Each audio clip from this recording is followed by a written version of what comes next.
कि भारतीय जनता पार्टी की जो राजनीति है वो मुख्य रूप से दलित विरोधी है, अल्पसंख्यक विरोधी है और महिला विरोधी। लेकिन ये जो बुलडोजर है ये प्रतीक है मोदी की राजनीति का, योगी की राजनीति का, जो विध्वंस का प्रतीक है, जो देश को तोड़ना चाह रहे हैं। इसीलिए हम इसका विरोध कर रहे हैं, इसीलिए ये असंवैधानिक है। जब से शाहीन बाग का आंदोलन हुआ, जब से इस देश के अल्पसंख्यक वर्ग की महिलाओं ने इनके मुंह पर जो तमाचा जड़ा है, आज तक 3 साल हो गए ये लोग सीए एनआरसी लागू नहीं कर पाए। अगर तुमने हमारे खिलाफ आवाज उठाई तो हम तुम्हें नेस्ता नाबूद कर देंगे, तुम्हारा मतलब अवशेष मिटा देंगे। ये हम आवाज ना उठाएं कि देश की जनता भूखमरी की शिकार हो रही है। इस देश का बुद्धिजीवी तबका, छात्र, नौजवान, महिलाएं लगातार आंदोलन में हैं और देश आज समझ रहा है कि इनका असली टारगेट है 2024 का इलेक्शन। वो आज सुप्रीम कोर्ट पर भी हम देख रहे हैं, हाई कोर्ट पर भी हम देख रहे हैं। तमाम जितने भी जो संस्थाएं हैं इन्होंने उनको अपना हथियार बना लिया है लोगों की आवाज को दबाने के लिए। इनको टारगेट जो ये लोग, इनका जो टारगेट है अगला, वो ये है कि हम किस तरीके से 2024 तक इस देश का ध्रुवीकरण करें, सांप्रदायिक रूप से, धार्मिक रूप से। टाटा, बिरला, अडानी, अंबानी, गोयनका, सिंघानिया, बजाज, मित्तल, जिंदल, बिंदल सारे वो 10 घराने ऐश करें, वो हमारे संसाधनों का दोहन करके जनता को भुखमरी, गरीबी, बेरोजगारी और सड़क पर ला दें, ये इनका उद्देश्य है। और उसी उद्देश्य को समझ कर ये जनता आज सड़कों पर है। आप देख रहे हैं छोटे छोटे बच्चों को लेकर माएँ किस तरह से इस विरोध प्रदर्शन में शामिल है। क्या हम ये नहीं जानते हैं कि ये महिलाएं उनमें बेरोजगार युवकों को बेवकूफ बनाकर, शराब पिलाकर, पैसे देकर, उनकी बेरोजगारी का, उनकी मजबूरी का फायदा उठाकर उन्हें हिंदुत्व में धकेला जा रहा है। हिंदू धर्म के रक्षक बनाकर या हनुमान चालीसा पढ़ने के लिए कभी कुतुब मीनार पे चढ़ा देंगे, कभी लाल किले पर, कभी ये ताजमहल पर अपने दावे करेंगे। बुलडोजर के खिलाफ आज एलजी हाउस का घेराव करने के लिए तमाम सोशल एक्टिविस्ट लोग मौजूद हैं। मैम, ये जो समस्या लगातार बढ़ता जा रहा है कि बुलडोजर की राजनीति की जा रही है, आम इंसानों पर बुलडोजर ना चढ़ के ऐसा क्यों लग रहा है कि संविधान पर ही चढ़ रहा है बुलडोजर? देखिए, इसलिए लग रहा है क्योंकि ये जो शुरू से, जब से भारतीय जनता पार्टी सत्ता में आई है, तब से जितने भी असंवैधानिक काम हैं वो सब इनके द्वारा किए जा रहे हैं। चाहे वो सीए एनआरसी का इन्होंने जो घोषणा की थी, सीए लागू करेंगे, एनआरसी लागू करेंगे, किसान विरोधी बिल ये लोग लेकर आए। इसी तरीके से अभी शिक्षा नीति 2020, मतलब पूरे देश को जो एकता में बांधने के लिए संविधान हमारा कहता है कि पूरा देश एक है। सभी देश की सरकार के नजरों में, संविधान की नजरों में पूरे देश की जनता, चाहे वो किसी भी धर्म की है, चाहे वो किसी भी जाति की है, सभी एक है। लेकिन आज हम देख रहे हैं कि भारतीय जनता पार्टी की जो राजनीति है वो मुख्य रूप से दलित विरोधी है, अल्पसंख्यक विरोधी है और महिला विरोधी है। तो इसीलिए आज ये जो बुलडोजर की राजनीति भी लेकर आए हैं। देखिए, हमारे देश में हमेशा से ही निर्माण की राजनीति को प्रश्रय दिया गया है। गांधी जी ने चरखे को एक प्रतीक के रूप में लेकर आए जो कि निर्माण का प्रतीक है। उसके बाद हंसिया हथौड़ा जो था वो प्रतीक बना जो कि एक एकता का प्रतीक है, मजदूर किसानों की एकता का। लेकिन ये जो बुलडोजर है ये प्रतीक है मोदी की राजनीति का, योगी की राजनीति का, जो विध्वंस का प्रतीक है, जो देश को तोड़ना चाह रहे हैं, जो देश को अपने राजनीतिक हितों को साधने के लिए देश को तोड़ रहे हैं, देश की जनता को बांट रहे हैं। इसीलिए हम इसका विरोध कर रहे हैं, इसीलिए ये असंवैधानिक है। मुद्दा ये नहीं है, मुद्दा ये है कि आपने कल देखा कुतुब मीनार पे लोग चढ़ गए, ताजमहल को टारगेट कर रहे हैं। अमित शाह लगातार डराने की कोशिश कर रहे हैं कि सीए एनआरसी लागू करेंगे। ये एक तरीके से हमला है, लोगों को डराने की कोशिश की बात। बिल्कुल बिल्कुल, ये डराने की कोशिश है और विशेष रूप से ये डराने की कोशिश इनकी तब से चल रही है जब से शाहीन बाग का आंदोलन हुआ, जब से इस देश के अल्पसंख्यक वर्ग की महिलाओं ने इनके मुंह पर जो तमाचा जड़ा है, आज तक 3 साल हो गए ये लोग सीए एनआरसी लागू नहीं कर पाए।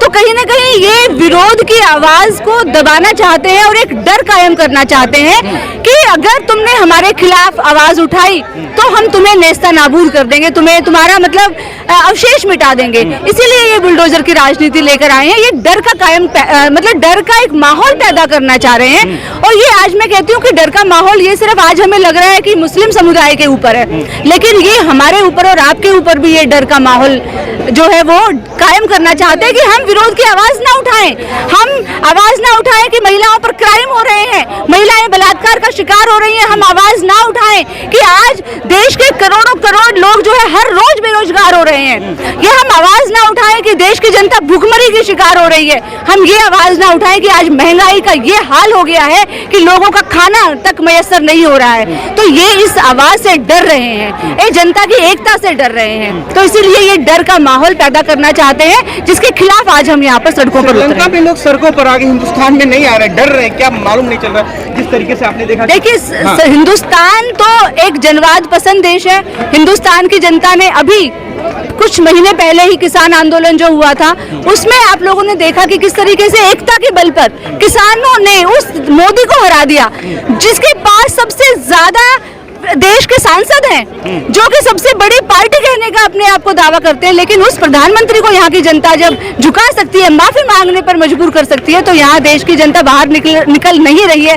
बात ऐसी नहीं है। इस देश का बुद्धिजीवी तबका, छात्र, नौजवान, महिलाएं लगातार आंदोलन में हैं और देश आज समझ रहा है कि इनका असली टारगेट है 2024 का इलेक्शन। अच्छा, पहले 2024 के पहले जिस तरीके से सुप्रीम कोर्ट, हाई कोर्ट एक बिल्कुल नीति व्यवस्था स्थापित करने में लगी थी, आज दिखाई नहीं दे रहा है।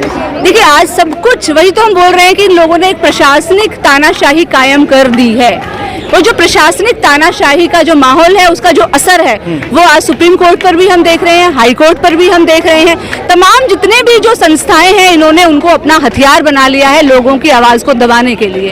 तो इसीलिए ही ये तमाम जो चीजें हैं, ये इनको टारगेट, जो ये लोग, इनका जो टारगेट है अगला, वो ये है कि हम किस तरीके से 2024 तक इस देश का ध्रुवीकरण करें, सांप्रदायिक रूप से, धार्मिक रूप से। इसीलिए ये मुद्दे कभी हिजाब के नाम पर, कभी हलाल के नाम पर, कभी अभी ये दोबारा से इन्होंने शुरू कर दिया है कि हम सीए, एनआरसी जो है वो लागू करेंगे। तो ये तमाम कोशिशें इनकी सत्ता में बने रहने की हैं और ये तमाम कोशिशें हैं देश के पूंजीपति वर्ग को की सेवा करने के लिए।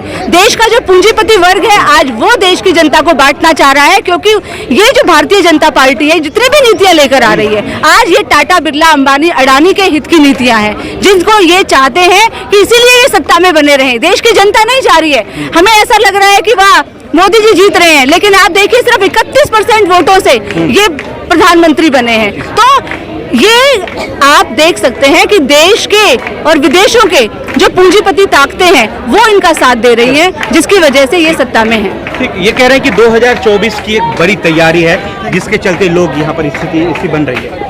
देखिए, 2024 या 2030 अब बात यहाँ पर आ गई है कि ये जनता को कोई ना ये रोजगार दे सकते हैं, ना ये महंगाई कम कर सकते हैं, ना ये लोगों के सरों पे छत दे सकते हैं। हाँ, सरों की छत को बुलडोजर चला सकते हैं। बुलडोजर चला के हिंदू, मुसलमान और दलित और सवर्ण की राजनीति के माध्यम से ये शिक्षा, रोजगार, चिकित्सा और बिजली, पानी, सड़क सुरक्षा, सब मुद्दों को मटियामेट करके केवल आपस में लड़ा के और लोगों को दहशत पैदा करके चुप रखने की कोशिश कर रहे हैं। और 24 में ये सरकार चाहती है कि लोग जो है ध्रुवीकरण के माध्यम से इन्हें फिर से सत्ता में ले आए, जो कि नहीं होगा।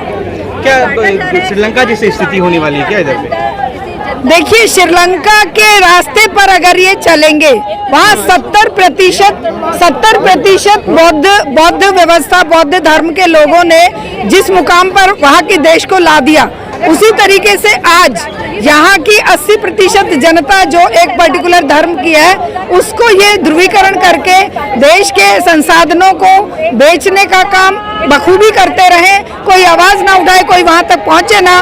टाटा, बिरला, अडानी, अंबानी, गोयनका, सिंघानिया, बजाज, मित्तल, जिंदल, बिंदल सारे वो 10 घराने ऐश करें, वो हमारे संसाधनों का दोहन करके जनता को भुखमरी, गरीबी, बेरोजगारी और सड़क पर ला दें। ये इनका उद्देश्य है और उसी उद्देश्य को समझ कर ये जनता आज सड़कों पर है। आप देख रहे हैं छोटे छोटे बच्चों को लेकर माएं किस तरह से इस विरोध प्रदर्शन में शामिल है।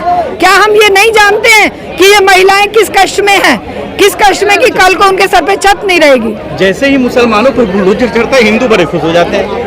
देखिए, वो हिंदू नहीं है, वो इंसान ही नहीं है। मैं तो कहूंगी आप धर्म को एक तरफ रख दीजिए। किसी का घर उजड़ता है तो कोई इंसान अगर खुश होता है तो वो इंसान कहलाने लायक नहीं है। हम कहेंगे हम भी हिंदू हैं और एक अपर कास्ट से बिलोंग करते हैं, लेकिन हमारे किसी भी इंसान रूपी किसी भी भाई को, चाहे वो हिंदू है, मुसलमान है, दलित है, सुवर्ण, कोई भी है, एक इंसान है, उस इंसान को कहीं पर भी कोई कष्ट होगा तो हम अपनी आवाज बुलंद करेंगे और धूप गर्मी में सड़क पर आएंगे ही। हम खुश नहीं हो सकते, जो खुश होंगे वो इंसान कहलाने लायक बिल्कुल नहीं है, मैं खुले तौर पर कह रही हूँ। भारतीय जनता पार्टी का कुनबा तो खुश है काफी। वो तो इंसानियत से नीचे गिर चुकी है भारतीय जनता पार्टी। उनके जो परिवार है, उनका जो चाहे बजरंग दल है, चाहे और दूसरे हिंदू संगठन है, वो सारे के सारे उनमें बेरोजगार